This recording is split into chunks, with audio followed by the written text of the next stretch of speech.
আসসালামু আলাইকুম। আজ 23 মে 2025 শুক্রবার। শুরু করছি চেঞ্জ টিভি প্রতিদিনের গল্প অনুষ্ঠান। দর্শক, আপনাদের সঙ্গে রয়েছি আমি জাহিরুল ইসলাম টুটুল। শুরুতেই সংবাদ শিরোনাম। জাতীয় সরকার গঠন করতে শুরু হয়েছে দৌড়ঝাঁপ। ডক্টর ইউনূস পদত্যাগ করবেন না, তবে শর্ত দিয়েছেন তিনি। গুজবে কান না দিতে সেনাবাহিনীর আহ্বান। এবার বিস্তারিত। মানবজমিনের একটি প্রতিবেদন থেকে জানা গেছে, অন্তর্বর্তী সরকার প্রধান ডক্টর মোহাম্মদ ইউনূসের সঙ্গে রাজনৈতিক দলগুলোর ক্রমেই দূরত্ব বাড়ছে। তবে এনসিপির সঙ্গে সম্পর্কের কমতি নেই। সকাল বিকাল দেখা হচ্ছে।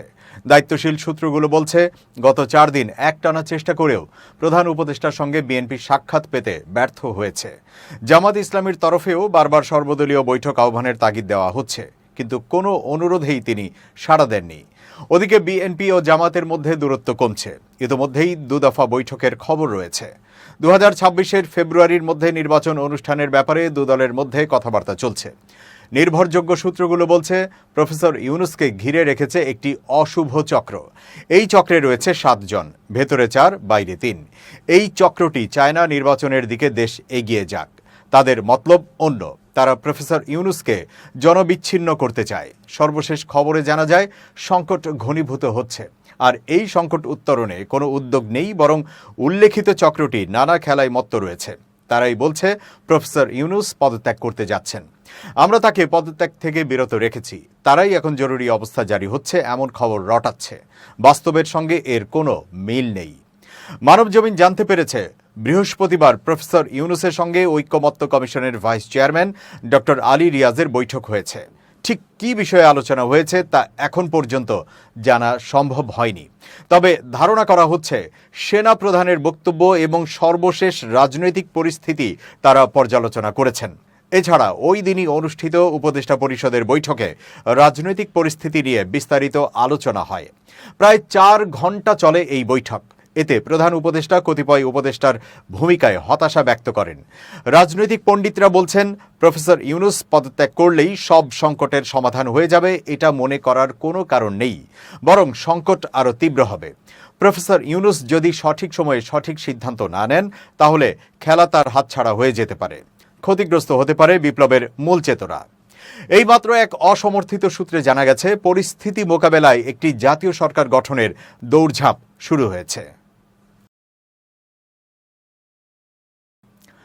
চতুর্মুখী চাপে তীব্র অভিমান নিয়ে পদত্যাগ করতে চেয়েছেন অন্তর্বর্তী সরকারের প্রধান উপদেষ্টা প্রফেসর ডক্টর মোহাম্মদ ইউনূস।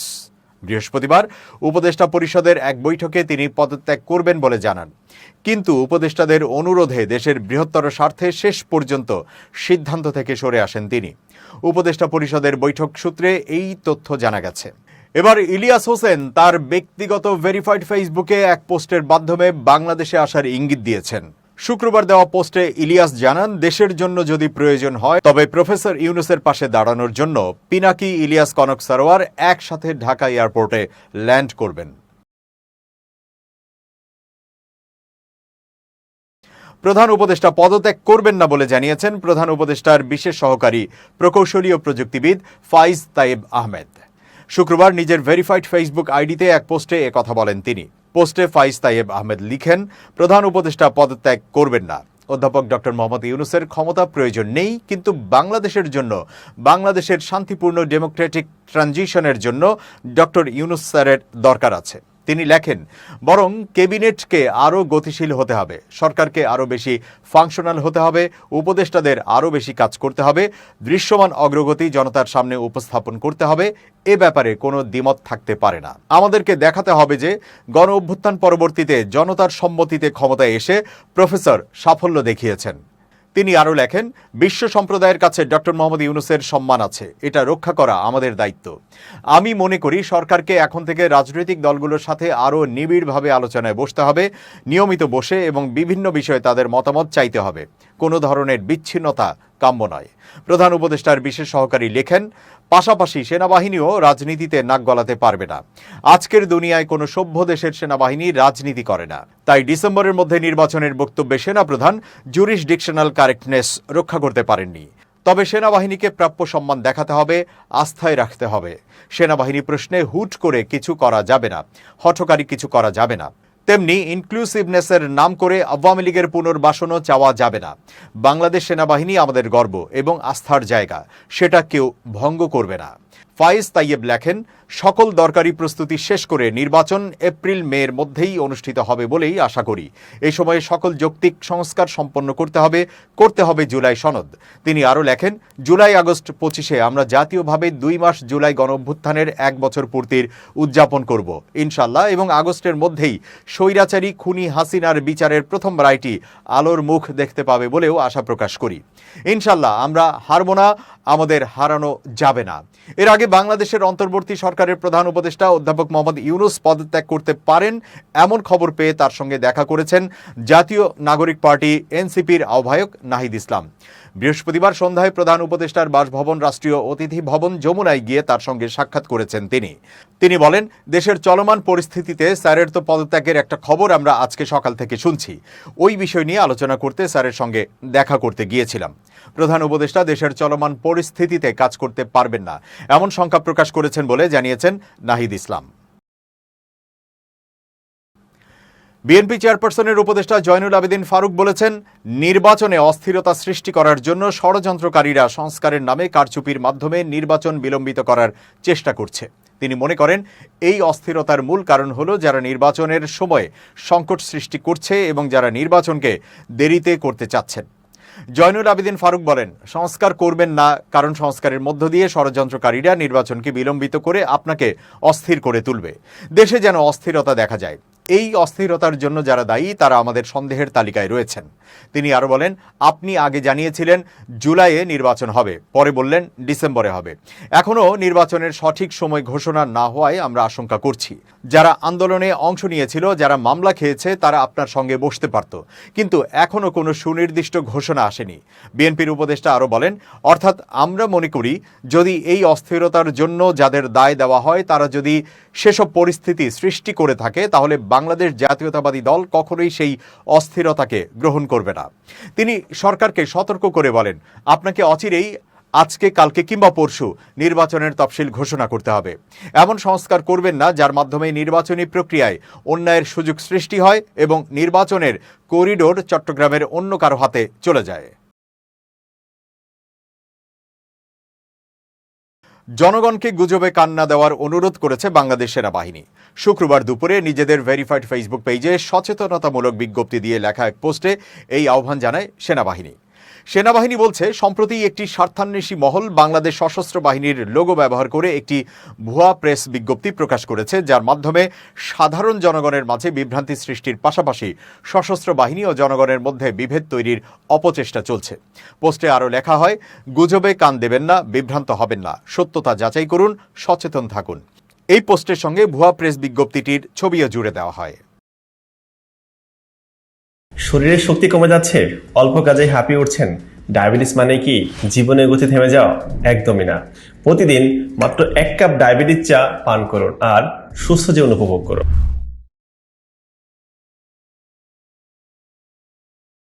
পরিবেশ উপদেষ্টা সৈয়দা রিজওয়ানা হাসান বলেছেন, আগামী জাতীয় সংসদ নির্বাচন 2025 সালের ডিসেম্বর থেকে 2026 সালের জুনের মধ্যেই অনুষ্ঠিত হবে। এই সময়সীমার বাইরে যাওয়ার সুযোগ নেই। শুক্রবার দুপুরে রাজধানীতে একটি প্রোগ্রাম শেষে সাংবাদিকদের তিনি এসব কথা জানান।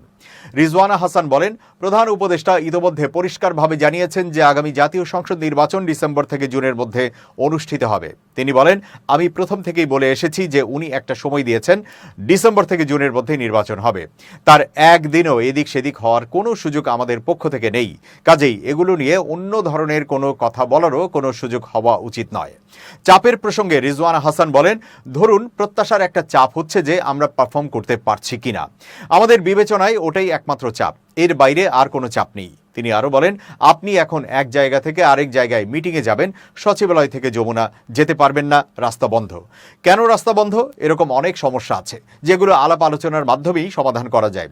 চাপ হচ্ছে আমাদের নিজেদের পারফরমেন্সের, আমরা পারফর্ম করতে পারছি কি পারছি না।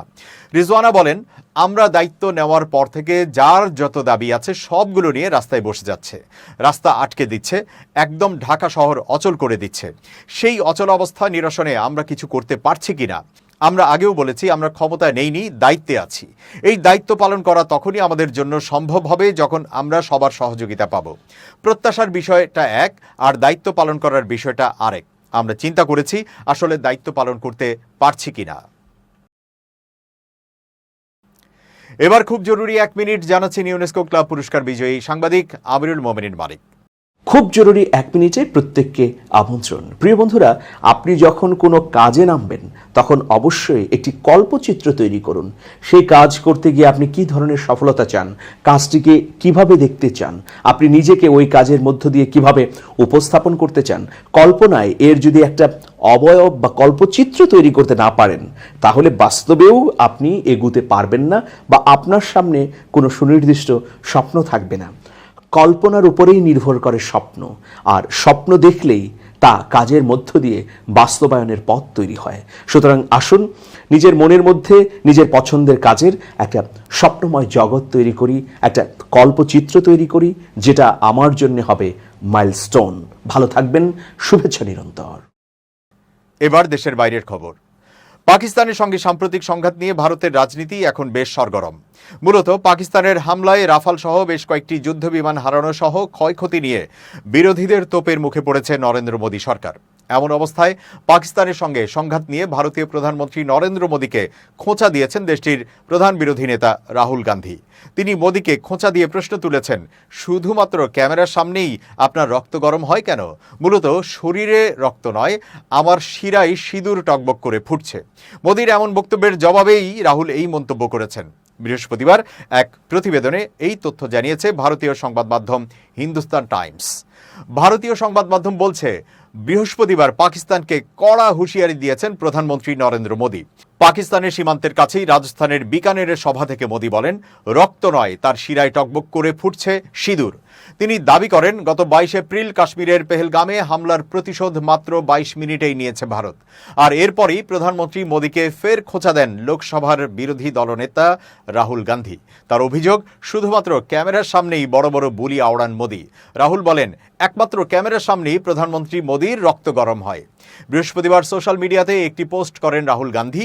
তাতে তিনি লেখেন, মোদীজি, ফাঁকা বক্তৃতা দেওয়া বন্ধ করুন, শুধু বলুন সন্ত্রাসবাদ সম্পর্কে পাকিস্তানের বক্তব্য কেন আপনি বিশ্বাস করলেন? ট্রাম্পের কাছে মাথা নত করে কেন ভারতের স্বার্থ বিসর্জন দিলেন? কেন কেবল ক্যামেরার সামনেই আপনার রক্ত টকবক করে? আপনি ভারতের সম্মানের সাথে আপোষ করেছেন। রাহুলের মতোই প্রায় একই ভাষায় মোদীকে কটাক্ষ করেছেন কংগ্রেস নেতা জয়রাম রমেশও। তিনি বলেছেন, প্রধানমন্ত্রী মোদী শুধুমাত্র সিনেমার এবং ফিল্মি কায়দায় ফাঁকা বুলি দেন।